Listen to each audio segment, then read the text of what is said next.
취업 트렌드 채널 운영자 인사드립니다. 전 현재 네이버 인플루언서 그 중에서도 어학교육 분야에 당선돼서 활동하고 있고요.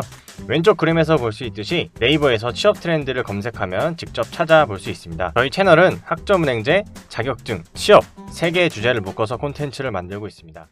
취업 참 막연하죠. 참 막연하고 일자리, 내가 평생 할 수 있는 일자리가 점점 줄어드는 것도 맞는 것 같고요. AI, 결국 자동화 시스템으로 인해서 인간이 할 수 있는 일자리가 점점 줄어든다. 이런 얘기 많이 들으셨을 거예요. 그런 얘기들을 종합해보면 결국 취업의 문턱이 점점 높아지고 있다. 이 정도로 해석할 수 있을 것 같습니다. 이 정보화 시대임에도 불구하고 역설적인 건데, 정보를 가진 이들은 파레토 법칙이라는 얘기도 있잖아요. 상 20%가 대부분의 정보 또는 부를 갖고 있다라는 것인데, 그 현상이 점점 더 심해지고 있어요. 양극화라고 하죠. 어찌됐건 이 높은 문턱, 취업에 있어서 정보의 비대칭성을 줄이려고 만들어진 것이 국민취업지원제도라고 저는 생각하거든요. 좀 어려웠나요? 그리고 잘 쓰지 않는 얘기인데, 복지 개념입니다. 근데 복지라고 하면 왠지 모르게 소외된 계층 이용해야 될 것 같다 보니까 이 용어를 갖다 붙이지 않은 것 같은데, 저는 복지가 그렇다고 생각하지 않습니다.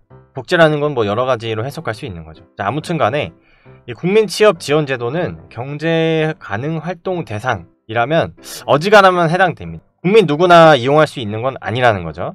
그건 뒤에서 다룰 거예요. 1유형, 2유형 이런 식으로 나뉘고요. 자, 취업 이 문턱을 넘는 데 있어서 그보다 더 중요한 게 그 첫 계단을 넘는 게 중요한데요. 이게 바로 의지입니다. 의지가 제일 중요해요. 경제 가능 활동 대상으로 분류되려면 이 의지가 있어야 돼요. 의지가 없는 이들은 아예 이 대상 자체로도 포함되지 않습니다.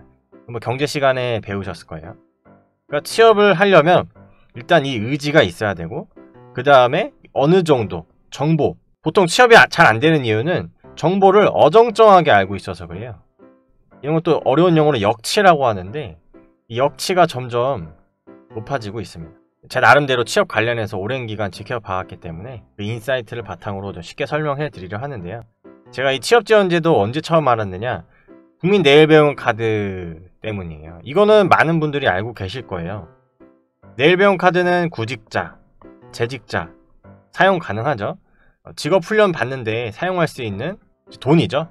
그렇다면 서로 어떤 관계에 있느냐, 이 국민취업지원제도를 활용할 때 그 속에서 훈련을 받을 거 아니에요? 그 훈련 받는 데 있어서 내일 배움 카드의 보조를 받을 수 있습니다. 자, 이 정도로 배경 설명하고 본론으로 국민취업지원제도는 크게 1유형과 2유형으로 나뉩니다. 취업지원제도 홈페이지 들어가면 복잡하니까 뭐부터 보는 게 이해하기 쉬운지 순서를 알려드리는 거예요. 그러니까 각 유형마다 대상이 다릅니다. 그렇게 구구절절이 나와 있는데요. 결국에는 소득과 연령에 따라서 1유형과 2유형으로 나뉘고요. 이건 봐도 좋은데 홈페이지에서 자가진단을 할 수 있습니다. 그럼 이 둘의 공통점은 무엇이냐? 결국엔 이게 다인데요. 취업 지원 서비스, 그러니까 프로그램을 활용할 수 있는 거는 둘이 똑같아요. 그럼 차이점은 무엇이냐? 이 수당을 받을 수 있는 정도가 다르고 그 수당의 이름이 달라요. 1유형 대상자는 구직 촉진 수당이라는 거를 받고요. 2유형인 사람은 취업 활동 비용이라는 명목으로 받습니다. 수당을 말이죠. 그러니까 정리를 하면 국민취업지원제도 1유형이든 2유형이든 간에 똑같이 취업 지원 서비스를 받을 수 있고, 추가적으로 1유형과 2유형이 받는 수당이 다르다 정도로 이해하시면 충분합니다. 자, 이 수당 때문에 취업지원제도에 관심 받는 사람들도 있을 텐데요.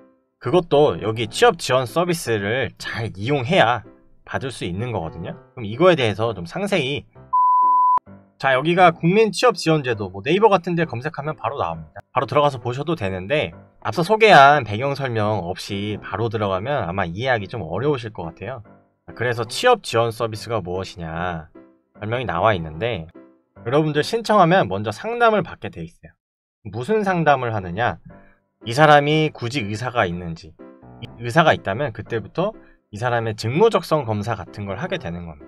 취업이 막막하다는 거는 내가 뭘 잘하는지도 모르겠고 무슨 일을 하고 싶은지도 모르는 상태일 가능성이 높거든요. 상담자가 그걸 캐치하고 사람의 진로 적성을 찾아서 취업 활동 계획을 이제 수립합니다. 이게 1차예요.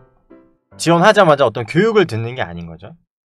먼저 상담을 받는 것이고, 취업 활동 계획을 세웠으면 그에 따른 각종 프로그램에 참여를 하게 됩니다. 종류가 굉장히 많아요. 근데 그 중에서 아무래도 이제 직업 능력 개발을 위한 직업 훈련이 위주가 될 텐데, 이 직업 훈련을 받으려면 어떤 학원을 다녀야 되겠죠? 그때 바로 이제 내일 배움 카드의 보조를 받을 수 있는데, 이건 비율이 사람에 따라 달라요. 1유형, 2유형에 따라 다르고, 제가 취업 지원 제도가 좋다고 생각하는 게 단순히 프로그램만 참여하는 게 아니라 앞서서 이렇게 취업 활동 계획이라는 상담을 수립해주고 최종적으로 알선, 취업 알선까지 도움을 준다라는 게 참 좋은 것 같습니다. 단순히 너 교육 들어 이게 아니라는 거죠. 그래서 이런 1차, 2차, 3차 할 수 있는 일련의 과정 전체를 취업 지원 서비스라고 하는 것이고, 이걸 성실히 이수한 자들만 수당을 받을 수 있고요. 또 나중에 취업까지 완료된다라고 하면 추가 수당 같은 게 있더라고요.